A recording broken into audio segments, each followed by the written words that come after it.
this this video is going to upset a lot of people, and I promise that's not my intention. What my intention is with this video is to hopefully make you a little more open-minded, make you a more well-rounded fighter, and this is a long shot, but hopefully discourage you from commenting things like, "This would never work, stop teaching bogus techniques, you're going to get somebody hurt."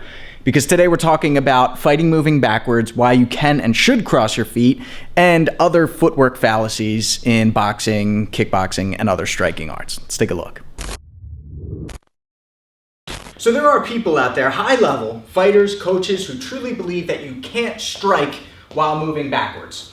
That it's ineffective, it's dangerous, and here's the thing. If that's your style, you only believe that you can fight while moving forward, cool. Then you should probably close out of this video now because it's gonna upset you.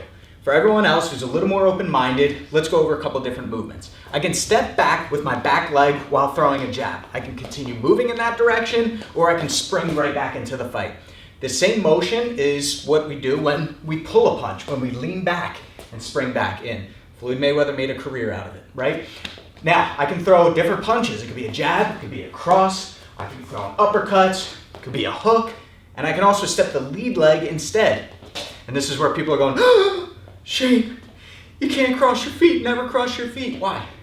Why can't I cross my feet? Seriously, think about that. What's wrong with doing this? You're gonna say, well, you're squared up. You can't stand like this, you're off balance. Am I? Because this is how we stand in Muay Thai. And I would argue that Muay Thai fighters have better balance than boxers. They're throwing kicks, they're balancing on one leg, they get their leg caught, they're still fighting on one leg, right? And they stand like this. They stand very narrow, very tall, feet very squared, hips squared, shoulders squared, right? So if someone's coming in on me and I go, bang, I'm pretty balanced here. I feel pretty good, right? So if I can do that, then I can step all the way back, right? I can also swing into a hook or swing into an uppercut. Let's talk about wrestling. Let's talk about MMA. Is there any scenario where I would drop this lead leg back in a wrestling match? Yeah, right? If you're trying to shoot in, grab that single. Shoot in for the double. I'm going to take the target away. Or if you're deep on my hips, then I need to really sprawl and get my hips down from the mat. But either way, there's that backwards motion. Now if we combine striking, we combine boxing, we've got MMA. Now I can throw an uppercut. Even if that doesn't land, now when you lower your level to shoot in, you see this punch flying right in front of your face, you're gonna be dissuaded to shoot in, right? Or let's say I don't land it, but I get the underhook. Now I can start to stand you up. Now, I can combine these motions, and yes, I guess you could argue this is me crossing my feet, but what, I can't even walk now?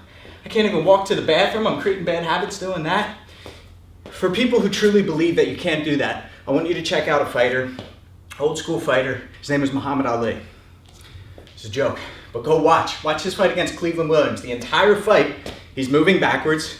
Williams is chasing him down, getting hit, and then the punch that puts him down, he steps back on the jab, steps back on the cross.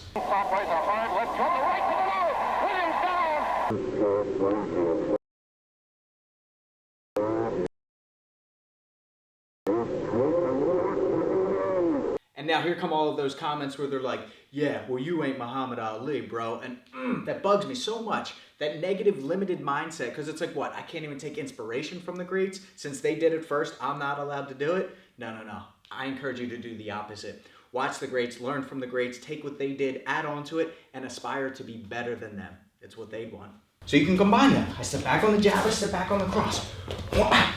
Right? Doesn't have to be a jab cross, could be uppercut cross. Could be a jab uppercut, right? Jose Aldo against Conor McGregor.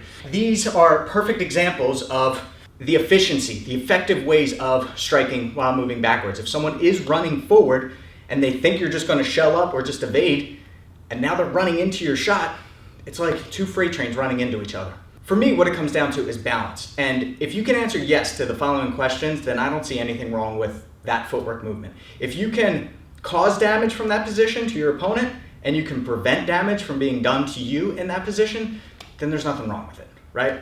Especially if it's a transition movement. And there's a lot of footwork movements that people don't like. They see it and they say, that's problematic. I don't think it's the footwork motion that's problematic. I think it's your mindset. I think it's your lack of balance. I think it's a lack of conditioning, but it's not the footwork's fault. It's your fault, right? So some people don't like this motion here, right? I call it a diamond step, coined by Coach Alex Palma. Some people call it an L step. And they say, you're vulnerable, you can't do anything from there. I disagree. Let's say you're chasing me and I go, bang, heavy side kick from there.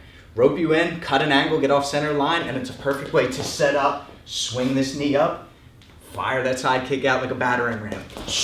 Bang. All right, so different styles work for different people. If you're a pressure fighter that's constantly moving forward, then you don't have to do the following drill, but I want to share this for those who do want to explore the ability of being dangerous while on the retreat. So we can turn this into a line drill. And listen, I do my line drills before every single fight workout. It takes me about 20 minutes, and here's the exact ones that I do. I step back on the jab, and then back on the cross. My rear foot steps first as I throw the jab, then my lead foot steps as I throw the cross.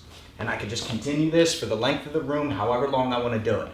I can do the opposite. It's still a jab cross, but my lead foot steps first, then the cross. Back. Lead foot, then the cross. Okay? So these are something that you can do. You can set a timer and do it for 3 minutes. You can do a certain amount of reps, but I do this all the time. And if you want the rest of the footwork drills that I do, that take about 20 minutes for me to complete, check out fighttips.com and you can get all of them on there. I wanted to keep this short and simple and open up a discussion with you all. Let me know if you've ever heard the expression never cross your feet and you feel like that's caused more confusion than it has benefited you in your fight career. Let's talk about that.